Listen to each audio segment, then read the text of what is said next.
अस्सलाम वालेकुम। उम्मीद करती हूँ आप लोग सब खैरियत से होंगे। तो आज मैं आप लोगों से शेयर करूँगी रमज़ान के स्नैक आइटम्स जो मैंने बना के और पहले से ही फ्रीज़ कर दिए हैं। और सबसे पहले यहाँ पे मैं बना रही हूँ स्टफ़िंग चिकन पफ पेस्ट्री के लिए। और उसको बनाने के लिए मैंने यहाँ पे थोड़ा सा ऑयल डाला पैन में, फिर मैंने थोड़ा सा बटर ऐड किया। उसके बाद मैंने इसमें अनियंस डाल दिए, प्याज डाल दिए और बस उसको मैं बिल्कुल हल्का सा मैं उसको पका रही थी, बिल्कुल स्लाइटली सॉटे कर रही थी मैं उसे। और इसको बिल्कुल ब्राउन नहीं करूँगी मैं। और फिर उसके बाद इसके अंदर मैं यहाँ पे 1 टीस्पून मैदा शामिल कर दूँगी। ये सिर्फ थिकनिंग के लिए होगा, क्योंकि बाद में इसके अंदर मैं मिल्क वगैरह भी शामिल करूँगी, तो उसको थिक करने के लिए, कंसिस्टेंसी थोड़ी सी बैलेंस करने के लिए मुझे 1 टीस्पून मैदा शामिल करना पड़ा। अच्छा, उसके बाद मैंने मिल्क शामिल किया था, 1 कप अभी मैंने शामिल किया है, लेकिन उसके बाद मैं दोबारा से आधा कप और शामिल करूँगी। तो बस उसके साथ ये मिल्क डालने के बाद मैं इसमें शामिल कर दूँगी चिकन, जो बॉइल्ड चिकन थी और मैंने इसको श्रेड कर दिया था। तो मैंने चिकन ऐड कर लिया। उसके बाद मैं इसमें थोड़ा सा और मिल्क शामिल करूँगी, आधा कप और इस पॉइंट पे, क्योंकि मुझे थोड़ा ड्राई लग रहा था ये इस वक्त। और फिर मैं इसके साथ शामिल कर दूँगी इसमें काली मिर्च कोर्स मैंने शामिल की है। इससे बड़ा अच्छा फ्लेवर आता है। तो मैंने ये काली मिर्च डाल दी। उसके बाद मैं इसमें डालूँगी गार्लिक पाउडर, और गार्लिक पाउडर के बाद मैं थोड़ा सा ऐड करूँगी इसमें थोड़ा सा सॉल्ट, बिल्कुल ज़रा सा नमक मैं शामिल करूँगी। और बस उसके बाद मैं इसको पकाऊँगी, इतना पकाऊँगी कि इसका जो लिक्विड है वो सारा जो है ना इवेपोरेट हो जाए, जो मिल्क मैंने डाला है। और फिर ये थिक हो जाए, इतना ऐसा थिक हो जाए कि ये सेपरेट होने लग जाए पैन से। तो अब आप देखेंगे आहिस्ता आहिस्ता इसकी कंसिस्टेंसी ऐसी हो जाएगी कि ये बिल्कुल इसको हार्ड टाइट नहीं बनाना है, इसके डो के जैसे नहीं बनाना, लेकिन ये ऐसे हो कि पैन से ना और ख़ुद ब खुद ये चिपकना छोड़ दे। तो बस मुझे उतना पकाना है। उसके बाद मैं इसको निकाल के किसी बोल में और फिर इसको मैं ठंडा करने के लिए रख दूँगी। और फिर जब ये रूम टेम्परेचर पे आ गया तो फिर मैंने इसकी फ़िलिंग शुरू कर दी थी। पफ़ पेस्ट्री की जो शीट थी वो बाहर से बनी बनाई लाई थी, जो मैं आपको अभी स्क्रीन पे दिखा रही थी। तो बस इसके अंदर मैं इस डिफ़रेंट शेप्स में जो है, जिस तरह से मुझे ज़्यादा पसंद है उस तरह से मैं इसको रैप कर लूँगी, जो मैंने फ़िलिंग बनाई थी चिकन की। और फिर इसको मैं फ्रीज़ कर दूँगी। तो इसमें आपको ट्रे में नज़र आएंगे 2-3 रोल्स ऐसे हैं जो थोड़े से डार्कर कलर के हैं। उनकी वो इसलिए क्योंकि उस पर मैंने ना डिफरेंट शीट यूज़ की थी। मेरे पास लेफ़्ट ओवर शीट पड़ी हुई थी, वो डिफरेंट ब्रांड की शीट थी।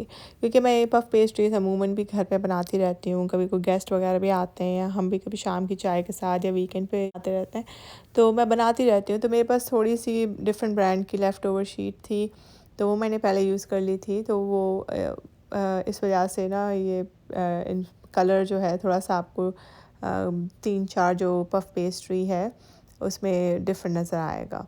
तो मैंने कहा चलो मैं आप लोगों को मेंशन कर दूँ। और फिर इसको ओवरनाइट मैंने फ्रीज़र में रख दिया था, और सुबह फिर मैंने इसको ज़िपलॉक पैक में डाल के और सील करके वापस से मैंने इसको फ्रीज़र में रख दिया। अच्छा, यहाँ पे फिर मैंने बनाया पेस्ट, जिंजर गार्लिक का पेस्ट बनाया, और उसको मैंने आइस क्यूब की जो ट्रे है उसमें डाल के इसको मैंने फ्रीज़ कर दिया था।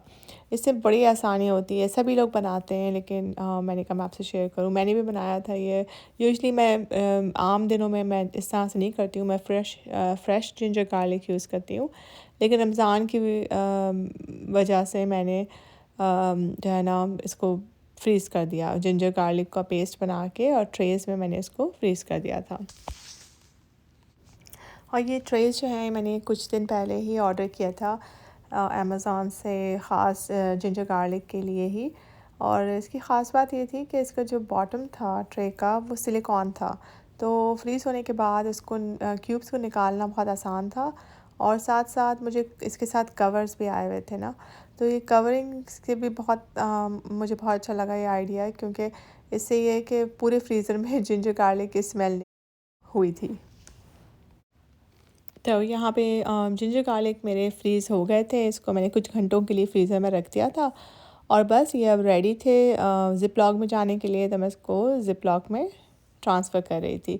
और यहाँ पे मैंने थोड़ा सा और जिंजर गार्लिक मेरे पास बहुत सारा जिंजर गार्लिक पड़ा हुआ था, और मैं सोच रही थी कि मैं जो और जिसमें से मैंने बहुत सारा जो गार्लिक था, मुझे साबुत गार्लिक भी मुझे फ्रीज़ करना पड़ा था।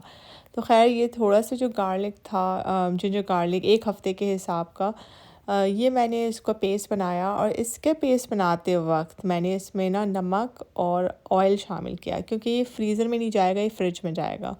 तो सिर्फ़ इसके लिए मैंने इसमें ऑयल डाला, प्रिजर्वेटिव के लिए। तो मैंने इसमें ऑयल डाला, नमक डाला, क्योंकि ये फ्रिज में मैं रखूँगी और ये मेरा 1 हफ़्ते के लिए काफ़ी होगा। लेकिन जो मैंने पहले क्यूब्स बनाए थे उसमें मैंने ऑयल और नमक नहीं डाला, क्योंकि वो तो फ्रीज़ होगा, तो उसमें मैं क्यों खामखा ऑयल और नमक ऐड करूँ। तो उसमें नहीं किया था मैंने।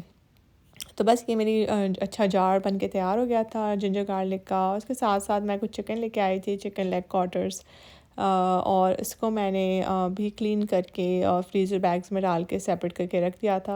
ये बड़े काम आते हैं इस तरह की चीज़ें रमज़ान में, अगर ये रेडी हो, चिकन वगैरह मीट सब धुला हुआ फ्रिज में रखा हो तो बहुत टाइम सेव हो जाता है इससे। और फिर यहाँ पे मैं जार्स जो लेके आई थी आप लोगों को से मैंने आप लोगों के साथ मैंने वीडियो शेयर की थी। ये डॉलर ट्री से मैं लाई थी जार्स, जो कि बहुत ही मुझे ज़बरदस्त लगे। तो उनको मैंने वॉश वगैरह करके, और फिर मैंने इसमें अपने सारे जो स्पाइसेस थे, मेनली गरम मसाले जितने भी मेरे थे, वो सब मैंने ट्रांसफ़र कर दिए थे इन जार्स में। और लाल मिर्च, हल्दी और नमक ये मैं नहीं रखती हूँ जार्स में, वो मैं जो जार्स जिसमें आते हैं उसी में ही रखती हूँ, क्योंकि वो मुझे कन्वीनियंट रहता है यूज़ करने में। लेकिन गरम मसाले जो हैं वो मैं इस तरह से जार्स में रखती हूँ। तो ख़ैर मैंने ये सारे फ़िल कर दिए। मैंने कहा चलो ये भी कर लूँ काम रमज़ान से पहले। तो बस मैं ये कर रही थी यहाँ पर। और मुझे बहुत शौक़ है किचन की शॉपिंग करने का। मैं इतनी शॉपिंग अपनी पर्सनल चीज़ों की नहीं करती हूँ जितनी मैं किचन के pots and pans and spatulas और ये सारी चीज़ें मैं लेती हूँ। ख़ासकर पतीलियों का तो मुझे बहुत ज़्यादा शौक़ है। तो पहले, अभी तो मैंने अपने आप को बहुत कंट्रोल किया हुआ है, लेकिन पहले मैं जब जाती थी शॉपिंग करने और मैं कुछ ना कुछ नया ले आती थी किचन के लिए। लेकिन अब मैं विंडो शॉपिंग करती हूँ। मैं पैसे खर्च नहीं करती। मैं जाती हूँ, देखती हूँ और अपने आप को जो है ना सेटिस्फाई कर देती हूँ सिर्फ पॉट्स एंड पैन को डिस्प्ले में देख के। लेकिन जब ज़रूरत होती है उससे पहले पहले मैं ले ही लेती हूँ, क्योंकि मैंने जैसे मेंशन किया था एक वीडियो में कि अगर आप नॉन स्टिक यूज़ करते हैं और नॉन स्टिक ज़रा सा भी स्क्रैच हो जाता है और उसकी कोटिंग निकल रही होती है, तो वो बहुत सेहत के लिए बिल्कुल भी अच्छा नहीं होता। उसको आप फ़ौरन जो है डिस्कार्ड कर दें। तो इस वजह से, और मैं यूज़ ही मेनली नॉन स्टिक करती हूँ, तो मुझे तो ज़रूरत रहती ही है फिर नई पतीलियों की। और इसके साथ साथ जहाँ मैं ये सारे मसालों की जार्स ऑर्गेनाइज़ कर रही थी, ख़ासकर गरम मसाले जो हैं, तो मैंने जो है गरम मसाला को पीस के भी एक जार में रख दिया था, जिसकी वीडियो मैंने इसमें ऐड नहीं की कि मेरी ऑलरेडी वीडियो बहुत लंबी हो गई थी। लेकिन वैसे मैं इतना ज़्यादा पिसा हुआ गरम मसाला इस्तेमाल नहीं करती हूँ। मैं साबुत ही इस्तेमाल करती हूँ, लेकिन रमज़ान की मुनासबत से मैंने और भी ईद आएगी ज़ाहिर है, उसमें इस्तेमाल होगा थोड़ा बहुत।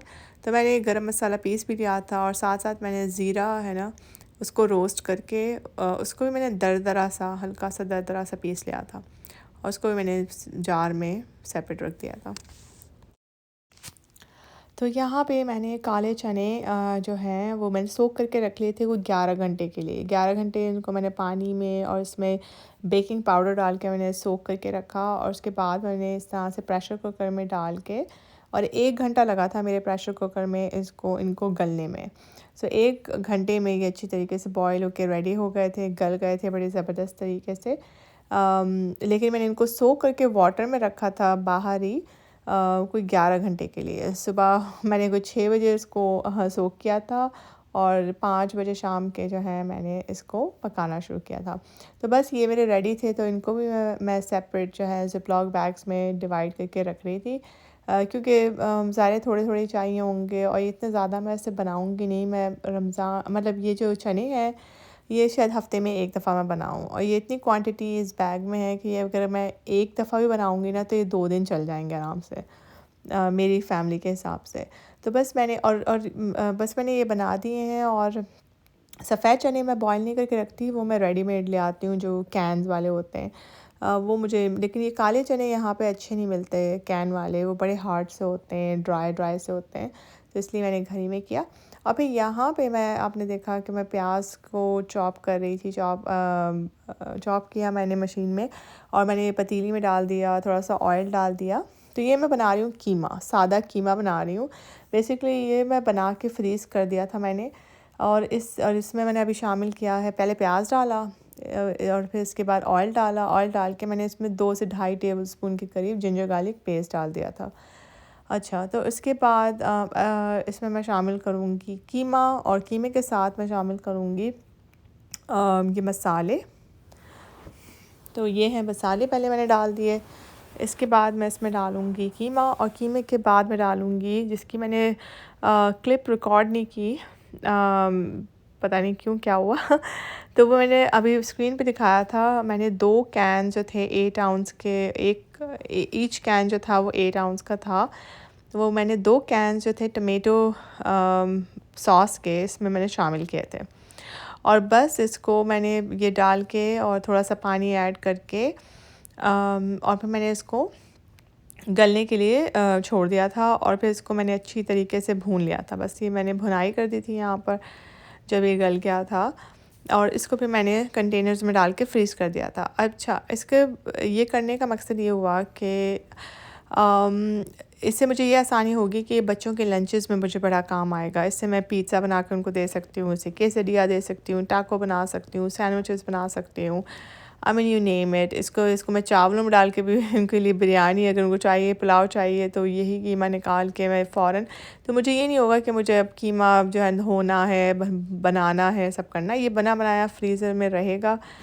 और ये मैं अक्सर बनाती हूँ, ये मैं बनाती रहती हूँ, ये मैं हमेशा फ्रीज़र में रखती हूँ। तो बस मैंने इसलिए बना के रख लिया था। और इसके बाद मैं बना रही थी यहाँ पे क्रीम चीज़ और स्पिनच की पफ़ पेस्ट्री, जो मुझे बहुत पसंद है। तो उसके लिए मैंने सिंपली, जो स्पिनच मिलती है फ्रोज़न सेक्शन में, जो स्पिनच मिलती है जो माइक्रोवेव सेफ़ बैग में होती है, तो मैंने वो एक बैग जो है माइक्रोवेव में डाल के उसको मैंने पका लिया था। और उसको जब वो पक गई स्पिनच, उसको मैंने ठंडा करने के लिए प्लेट में रख दिया। और उसके साथ मैं यहाँ पे मैंने थोड़ा सा ऑयल डाला, और उसमें मैंने थोड़ी सी प्याज, बिल्कुल 2 से 3 टेबलस्पून जितनी मैंने प्याज इसमें शामिल कर दी। और उसके साथ मैंने थोड़ा सा गार्लिक, एक टेबलस्पून जितना गार्लिक मैंने इसमें डाल दिया था, सिर्फ गार्लिक। और बस इसको हल्का सा मैंने ऐसे सॉटे कर लिया, बिल्कुल इसका कलर वगैरह कुछ चेंज नहीं किया था, सिर्फ इसकी जो खुशबू थी वो निकल के आ गई थी अनियंस की और गार्लिक की। तो बस, और उसके बाद इसको भी मैं ऑफ़ कर दूँगी, इसका चूल्हा बंद करके, और इसको मैं निकाल दूँगी सेपरेट जो है बोल में। और फिर इसको भी मैं ठंडा होने दूँगी।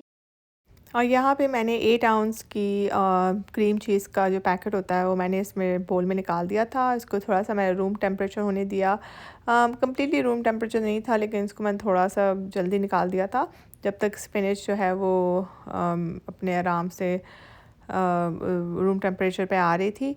और उसके बाद मैं इसके अंदर शामिल करूँगी जो मैंने सॉटे किया था प्याज और गार्लिक, वो मैं शामिल कर दूँगी। इसके साथ थोड़ा सा मैं सॉल्ट शामिल करूँगी, और काली मिर्चें मैं बहुत सारी जो है ब्लैक पेपर, इसमें मैं ब्लैक पेपर पाउडर डालूँगी कोर्सली, ये कोर्स ही है बेसिकली, बिल्कुल फ़ाइन पाउडर नहीं है। तो बस ब्लैक पेपर मैं डाल दूँगी इसमें। और स्पिनच जो पड़ी हुई है, जो रूम टेम्परेचर पे आ गई थी, वो स्पिनच भी मैं इसमें शामिल कर दूँगी। और उसके बाद इन सब चीज़ों को मैं अच्छी तरह से मिक्स करूँगी। तो ये इस पॉइंट पे मेरे ये जो स्पिनच और क्रीम चीज़ और जितने भी स्पाइसेस थे, ये सारे आपस में मिल चुके हैं अच्छी तरीके से इस तरह से। तो इस पॉइंट पे मैं इसकी फ़िलिंग शुरू कर दूँगी। फ़िलिंग के लिए मैं रेडीमेड पफ़ पेस्ट्री शीट लेके आई थी, ये मैंने वॉलमार्ट से ली थी। ये इसका टेस्ट बहुत अच्छा होता है, बिल्कुल भी कोई ऑयल की स्मेल वगैरह, क्योंकि यूजुअली पफ़ पेस्ट्री के जो, मतलब यूजुअली नहीं, सम टाइम ऐसा होता है कि पफ़ पेस्ट्री का जो शीट होती है उसमें से बहुत स्ट्रॉन्ग जो है ना ऑयल या घी की ना या मक्खन जो भी यूज़ करते हैं उसकी स्मेल आ रही होती है थोड़ी। तो ये जो था इसका टेस्ट बहुत ही अच्छा, ये मैं पिछले आई थिंक लास्ट ईयर से यूज़ कर रही हूँ, मेरे ख्याल से यही इसी ब्रांड की। तो बस ये शीट मैंने इस तरह से स्प्रेड करके और इसमें मैं फिलिंग कर दूँगी। और आपने मेरी वीडियो में देखी होंगी ज़्यादातर मैंने समोसे बनाए हैं, पफ पेस्ट्रीज़ बनाई हैं वो, और रोल्स भी मैंने बनाए हैं जिसकी मैं वीडियो आपसे शेयर करूँगी बहुत जल्द। अच्छा, इसका बनाने का मकसद ये है कि क्योंकि मैं ये इजीली जो है ना मैं एयर फ्रायर में डाल के इनको बना सकती हूँ। खैर पफ़ पेस्ट्री को तो मैं अवन में बनाऊँगी। इसमें ये नहीं होगा कि मुझे खड़े होके इनको फ्राई करना है, इनको पकाना है, सब करना है, क्योंकि मैं रोज़ाना पकौड़े और इस तरह की चीज़ें नहीं बनाऊँगी, मैं बना ही नहीं सकती, इतना टाइम नहीं होगा मेरे पास। और इसी वजह से मैं पहले से ही सारी प्रिपरेशन कर रही हूँ। तो क्योंकि स्नैक, हालांकि स्नैक आइटम ज़रूरी बिल्कुल नहीं होते रमज़ान में, ये तो एक समझे रिवायती तौर पे मैं बना रही हूँ। और हम रोज़ खाएंगे भी नहीं सारी चीज़ें, क्योंकि इतनी ज़ाहिर इतना ज़्यादा जो है ना एपेटाइज़र स्नैक्स वगैरह एवरीडे बिल्कुल ही सही नहीं होते। लेकिन ये जो है एक एक आइटम मैं रोज़ाना कोई बनाया करूँगी, या तो पफ पेस्ट्री हो गई, या फिर एक दिन समोसे हो गए, या फिर एक दिन पकौड़े हो गए, एक दिन चने चने चाट वगैरह भी जो है बहुत कम बनती है। चना चाट समझ लें हफ़्ते में एक ही दफ़ा बनेगी। अच्छा, तो बेसिकली इन चीज़ों का बनाने का मकसद ये है कि इनको मैं आराम से पफ पेस्ट्री को मैं अवन में डाल सकती हूँ और वो ख़ुद जो है ना 20-25 मिनट में रेडी हो जाएगा। इसी तरह से समोसे जो है एयर फ्रायर में वो पक जाएंगे बहुत खुद मतलब विदाउट कि मैं मेरे खड़े हुए बगैर, तले बगैर। मुझे ये नहीं होगा कि मुझे कढ़ाई के सामने खड़े होके और उसको फ्राई करना है। तो ये चीज़ें ना आसानी पैदा कर देती हैं ख़ुद रमज़ान में। तो इस वजह से मैंने इनको पहले से, और इसी वजह से मैंने जो है ना ज़्यादातर समोसे और पफ पेस्ट्रीज़ बनाई हैं। तो बस इस तरह से मैं रोल कर रही थी यहाँ पर, इस तरह से मैं रोल करूँगी इसको, और रोल करके फिर मैं इसको मतलब छोटे पीसेस में काट लूँगी। अब ये देखें इतने सिंपल तरीके से ये पूरा रोल बन गया है एक साथ। और इसमें मैंने फिलिंग बहुत ज़्यादा भर के डाली थी क्योंकि मुझे बहुत पसंद है स्पिनच, तो इस वजह से। लेकिन अगर मैं थोड़ा सा कम इसमें डालती, जिसने नॉर्मली डलती है इसके अंदर, तो इसमें एक बैच ना और बन सकता था मेरा पेस्ट्री का। तो ये मैंने कहा चलो मैं थोड़ी सी इन्फॉर्मेशन दूँ, क्योंकि मैंने बहुत ओवरली फिल किया हुआ था इनको, क्योंकि मुझे इस तरह से पसंद है। लेकिन वैसे जो अमूमन मिलते हैं बाहर, उसमें इतनी फिलिंग नहीं हुई भी होती है। तो मुझे लगता है कि अगर मैं थोड़ा सा कम डालती ना, तो ये एक बैच इससे बन जाता आराम से। तो यहाँ पे मेरे सारे जो पफ पेस्ट्री है वो बनके तैयार हो गई है, स्पिनच और क्रीम चीज़ की। और इसको मैं फ्रीज़र में रख दूँगी फ्रीज़ होने के लिए, और फिर उसके बाद मैं इसको ट्रांसफ़र कर दूँगी ज़िप लॉक बैग्स में। और फिर यहाँ पे मैं आप लोगों से शेयर कर रही थी ये सारे काम करने के साथ साथ मुझे खाना भी बनाना था। तो ये डिनर था आज का जो मैं बना रही थी, जो कि है चिकन और बैंगन। हमारे घर में जो है ना, पता नहीं मैंने पहले शेयर किया है कि नहीं, लेकिन सब्ज़ी रोज़ बनती है रोज़ाना। कोई भी खाना ऐसा नहीं होता जिसमें सब्ज़ी ना हो। अगर सब्ज़ी ना हो तो फिर दाल बनती है, या कोई बीन्स वगैरह कोई भी। तो पहले मैं सेपरेट बनाया करती थी, सब्ज़ी सेपरेट, फिर चिकन वगैरह सेपरेट, मीट जो भी होता था। लेकिन अब क्योंकि लाइफ़स्टाइल चेंज हो गया है, मसरूफियात बढ़ गई हैं, तो मैं इस वजह से चिकन या कोई भी गोश्त वगैरह के साथ, मीट के साथ मैं सब्ज़ी को शामिल करके दोनों को इकट्ठा बना लेती हूँ। तो बस मैं यहाँ पे बनाया था पालक नहीं बैंगन चिकन, और ये थी इसकी फ़ाइनल लुक। तो उम्मीद करती हूँ आपको ये वीडियो अच्छी लगी होगी, और अगर अच्छी लगी है तो प्लीज़ लाइक करें, शेयर करें, और मेरे चैनल को सब्सक्राइब करें। Thanks for watching. अपना बहुत ख्याल रखिएगा। अल्लाह हाफ़िज़।